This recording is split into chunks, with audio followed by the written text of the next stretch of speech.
एक घड़ी आधी में पुण्यात तुलसी संगत साधु की हरे कोटि अपराध। एक घड़ी मतलब क्या होता है भाई बहनों?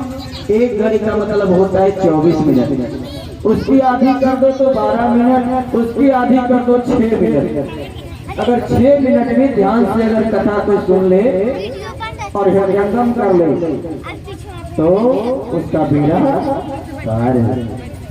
एक बार की बात है, एक व्यक्ति कभी सत्संग में नहीं जाता। एक बार उनके घर वाले ने कहा कि गांव में सत्संग हो रहा है, जाकर के सत्संग सुन आओ।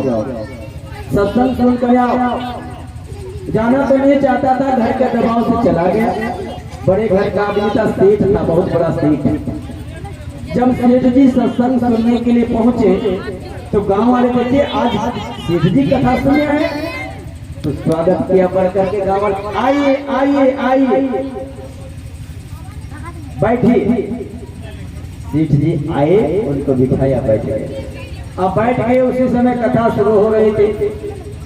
कथा शुरू हो रही थी। अब कथा शुरू हुई, वो कथा सुनने बैठा, लेकिन आदत नहीं थी कथा सुनने, तो उनको नींद आने लगी और तुरंत वो सो गया। 3 घंटे कथा चली, वो सोता रहा और 3 घंटे के बाद जब कथा समाप्त हुई तो सारे लोग चले गए, लेकिन वो आदमी सो रहा था।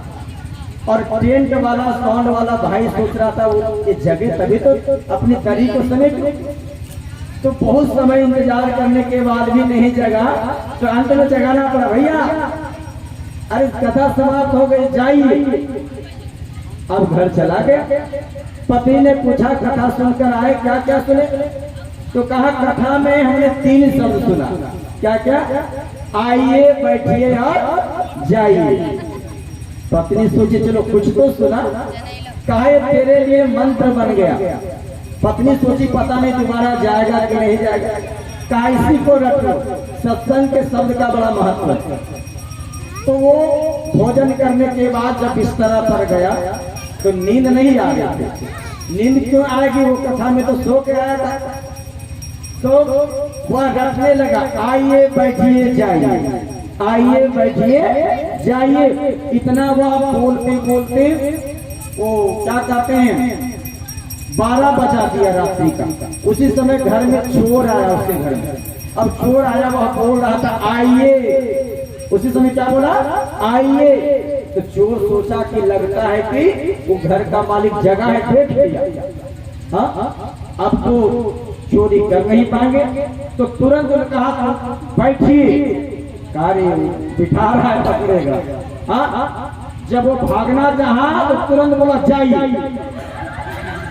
वो चोर सोचा कि ये देख लिया, पहचान लिया, अगर हम भाग भी गए तो कब पकड़े जाएंगे।